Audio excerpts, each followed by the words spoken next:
લોકો દ્વારા 14ના દિવસે ગણેશજીની મૂર્તિને નદીમાં વિસર્જન કરાઈ। સમગ્ર ગુજરાતમાં ગણેશ ચતુર્થીના દિવસે ઠેર ઠેર ગણેશની સ્થાપના કરી ભવ્યથી ભવ્ય ઉજવણી કરવામાં આવી। હારીજનગરમાં પણ ગણેશ ચોથના દિવસે શ્રી ગણપતિ બાપાની વાતે ગાતે સ્થાપના કરી મોટા ગણપતિ મંદિરથી વિઘ્નહર્તા ગણપતિ બાપાની ભવ્ય શોભાયાત્રા નીકળી, જેમાં નાના ભૂલકા તથા બહેનોએ ગરબાની રમઝટ બોલાવી હતી।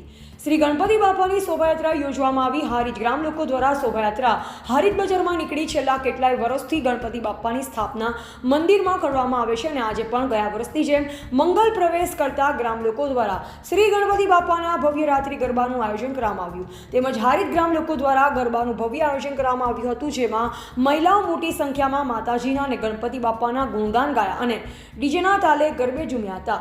ગણપતિ બાપાની સમૂહ આરતી કરી પ્રસાદ ધરાવવામાં આવ્યો અને મોતીચૂરનો પ્રસાદ આપવામાં આવ્યો અને ગણેશજીની મૂર્તિનું વિસર્જન કરવામાં આવ્યું। એવા જયંતિભાઈ ઠક્કર, સિહોરી, કાંકરેજ।